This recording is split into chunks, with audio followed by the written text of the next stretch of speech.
আসসালামু আলাইকুম। আপনারা সবাই কেমন আছেন? আশা করি ভালো আছেন। আলহামদুলিল্লাহ আমিও ভালো আছি। আজকে আমি ২ মাস থেকে ৩ মাস বয়সী বেবিদের জন্য কিছু ফুল হাতা এবং হাতা ছাড়া কিছু ড্রেস তৈরি করেছি। আশা করি সম্পূর্ণ ভিডিওটি দেখবেন এবং আমার সাথেই থাকবেন। আমি এই সুন্দর লাল ড্রেসটির জন্য কাপড় নিয়েছি ৮ গিরা পরিমাণ এবং কালো কাপড় নিয়েছি আমি ৪ গিরা পরিমাণ। আপনারা চাইলে আরও একটু বড়ভাবে তৈরি করতে পারেন। আর একটু বেশি কাপড় নিয়ে, যেহেতু আমি ২ মাস থেকে ৩ মাস বয়সী বেবিদের জন্য তৈরি করেছি, তার চেয়ে একটু বড় হলেও ড্রেসগুলো পরতে পারবে। আমি এই ডিজাইনের ড্রেসগুলো তৈরি করেছি শুধু বাচ্চাদের জন্য। আপনারা চাইলে এরকম ড্রেস বড়দের জন্য তৈরি করতে পারেন। এই ড্রেসটিতে আমি বডি এবং নিচে একটু পাইপিং করে দিয়েছি কালো কাপড় দিয়ে এবং হাতায় বুকের মাঝেও কালো কাপড় দিয়ে পাইপিং করে দিয়েছি।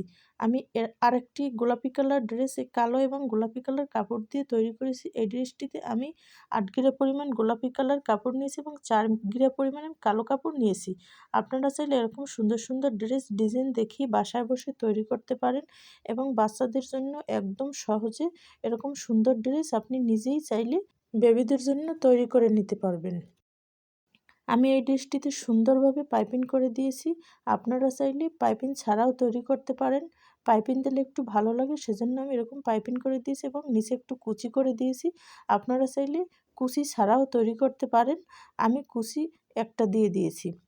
এই ড্রেসটি আমি হাতা ছাড়া তৈরি করেছি, যেহেতু শীতের পরে সামনে গরম আসবে, সেজন্য এই ড্রেসটি ৬ মাস হলেও বাচ্চারা পরতে পারবে। আমি ২ মাসের চেয়ে একটু বড় করে তৈরি করেছি, যাতে ৬ মাস পর্যন্ত ড্রেসগুলো বাচ্চারা পরতে পারে। এটি আমি একদম বেক্সি বয়েল কাপড় দিয়ে তৈরি করেছি। ভুল হলে ক্ষমার দৃষ্টিতে দেখবেন। আজ এ পর্যন্তই। সবাই সুস্থ থাকবেন, ভালো থাকবেন। আল্লাহ হাফেজ।